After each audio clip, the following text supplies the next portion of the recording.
ഇതുപോലുള്ള 4000-ഓളം ജനങ്ങളാണ് ഫ്രഷ് കട്ടിന്റെ ഈ ദുരന്തവും പേര് ജീവിക്കുന്നത്.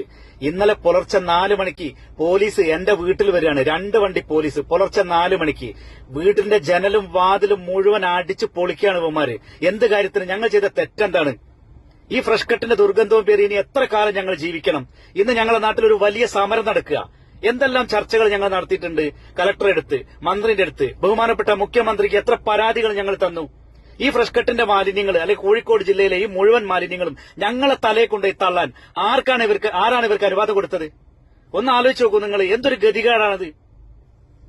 ഉള്ളവര് ഞങ്ങളെ നാട്ടിൽ 6 വർഷമായി തുടങ്ങിയ സമരം, ഫ്രഷ് കട്ട് എന്ന ഒരു മാലിന്യ കമ്പനി അനുവദിച്ചതിൽ കൂടുതൽ മാലിന്യം അവിടെ കൊണ്ടുവന്ന് അവരെ സംസ്കരിക്കുകയും ഇരുതുള്ളിപ്പുഴ എന്ന എല്ലാവർക്കും അറിയാവുന്ന തെളിനീർ ഒഴുകുന്ന ആ പുഴ മാലിന്യമാക്കുകയും ദുർഗന്ധം വമിക്കുന്ന 4000-ഓളം കുടുംബങ്ങളെ ബുദ്ധിമുട്ടാക്കുന്ന ഈ മാലിന്യ കമ്പനി ഇവിടുന്ന് അടിച്ചുപൂട്ടുന്നതിന് വേണ്ടി 6 വർഷമായി തുടങ്ങിയ സമരം, ആ സമരം ഒരുപാട് ചർച്ചകൾ കലക്ടർ നേതൃത്വത്തില്, സബ് കളക്ടറുടെ നേതൃത്വത്തില്, രാഷ്ട്രീയക്കാരുടെ നേതൃത്വത്തില് ഒരുപാട് ചർച്ചകൾ നടത്തി ധിക്കാരപരമായ പ്രവർത്തനങ്ങളാണ് ഈ ഫ്രഷ് കട്ടിന്റെ മുതലാളിമാരും ഫ്രഷ് കട്ടും ചെയ്തുകൊണ്ടിരിക്കുന്നത്. അതിനെതിരെ ഞങ്ങൾ സമരം നയിക്കുകയും ഞങ്ങൾ ഇന്നലെ ഡിവൈഎസ്പിയുടെ ഓഫീസില് സർവകക്ഷി യോഗം വിളിച്ച് ഞങ്ങൾ ആ ചർച്ചയ്ക്ക് ഞങ്ങൾ ഇരിക്കുകയും, കാരണം സബ് കളക്ടറുടെ ഒരു 1.5 മാസം മുമ്പ് സബ് കളക്ടറുടെ നേതൃത്വത്തിൽ ഇരിക്കുകയും മോണിറ്റർ സംവിധാനങ്ങളും 4 ഞങ്ങൾ പറഞ്ഞ നിർദ്ദേശങ്ങൾ അവർ പാലിക്കാതിരിക്കുകയും ചെയ്തതിന്റെ അടിസ്ഥാനത്തിൽ വീണ്ടും ഞങ്ങൾ സമരമുഖത്തേക്ക് ഇറങ്ങിയിരിക്കുകയാണ്.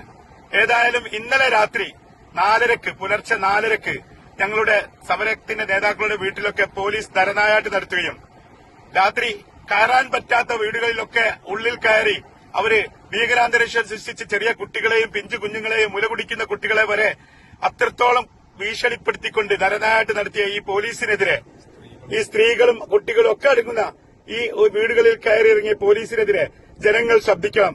അതുപോലെ തന്നെ ഈ മാലിന്യ കമ്പനിയോട് നിന്ന് എടുത്തു മാറ്റുന്നതിന് വേണ്ടി എല്ലാവരും ഞങ്ങളോടൊപ്പം സഹകരിച്ചുകൊണ്ട്, ഞങ്ങളോടൊപ്പം കൂടിക്കൊണ്ട് ഈ സമരം വിജയിപ്പിക്കുവാൻ നിങ്ങൾ എല്ലാവരും മുന്നോട്ടിറങ്ങണമെന്ന് വിനീതമായി അഭ്യർത്ഥിക്കുകയാണ്.